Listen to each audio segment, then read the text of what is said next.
Isa pong analyst na kilala bilang Steph is Crypto ang nagbigay ng babala sa mga XRP holders matapos po niyang makita ang posibleng bearish divergence sa weekly chart na XRP. Sa kabila po ng patuloy na pag-akyat ng presyo ng XRP, makikita na humihina po ang momentum base sa kanyang RSI or Relative Strength Index. Kaya ang tanong, ano po ba ang ibig sabihin nito at paano po ito makakaapekto sa galaw ni XRP? Kaya yan po ang siyang ating pag-uusapan sa video na ito. Pero bago po tayo magpatuloy ay pakibasa na lamang po muna ang disclaimer dito po sa ibaba ng ating screen.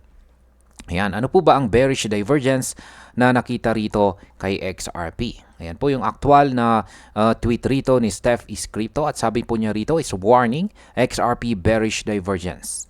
Yan, palakihin po natin yung kanyang chart dito na kanyang ibinahagi at yan po yung ating ipapaliwanag dito. Yan, ayon po dito sa chart na ibinahagi ni Steph is Crypto, si XRP ay gumagawa ng mas mataas na highs habang patuloy po na sumusunod sa kanyang trend line pataas.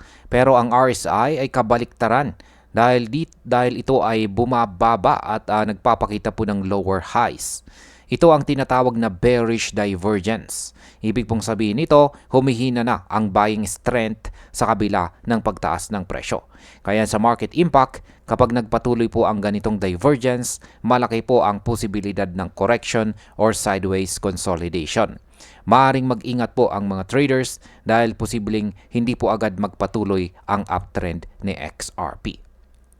Ngayon ay ano po ang kasalukuyang kalagayan ng market para kay XRP.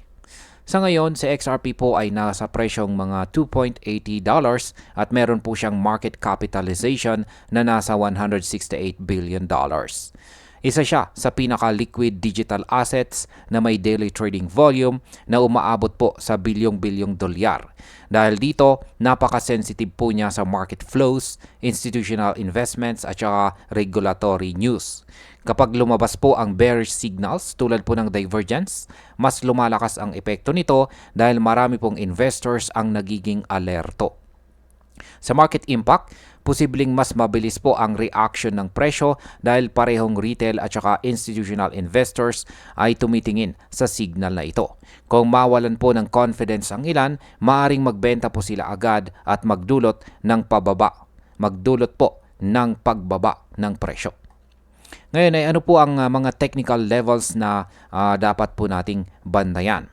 Ayon po ulit dito kay Steph is Crypto ay meron pong dalawang mahalagang levels. Una ay ang rising price trend line na matagal na pong nagsisilbing resistance. Pangalawa ay ang descending RSI line na nagpapakita ng lower highs. Kung makakabasag sa XRP sa dalawang resistance na ito, posible pong mabaliwala ang bearish divergence at magpatuloy ang resistance or magpatuloy po ang rally. Pero kung patuloy po siyang mabibigo, posibleng magdala ito ng pullback papunta sa mas mababang support levels na malapit po sa weekly moving averages.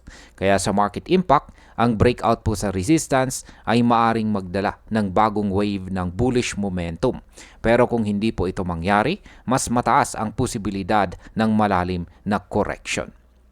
Ngayon ay pag-usapan naman po natin kung ano ang sinasabi ng market flows tungkol kay XRP. Ayan. Base po sa datos ay may malalaking galaw ng XRP papunta sa mga exchanges.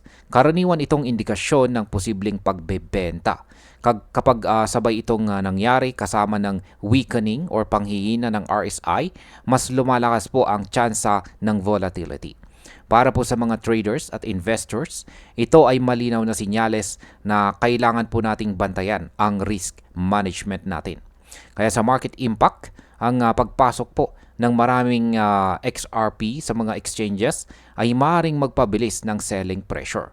Kung mangyari po ito kasabay ng technical weakness, mas madaling bumagsak ang presyo. Ayan, bilang panghuli, para po sa akin, malinaw ang sinasabi ng analysis na ito. Sa XRP ay nasa critical point kung saan pwedeng mag-breakout or mag-pullback. Hindi ibig sabihin na bigla siyang babagsak, pero ito ay paalala na humihina ang momentum sa likod ng kanyang pag-akyat. Para sa mga traders, mas mainam na magbantay at wag po tayong basta maghabol ng presyo lalo na kung nasa resistance zone sa XRP. Ang susunod po na weekly close ang magiging susi kung siya ba ay makakabasag pataas or magko-consolidate muna bago ulit umakyat. At ayan, hanggang dito na lamang po tayo sa video na ito mga ka-crypto. Marami pong salamat sa panonood. Ingat po tayo lagi at God bless po sa ating lahat.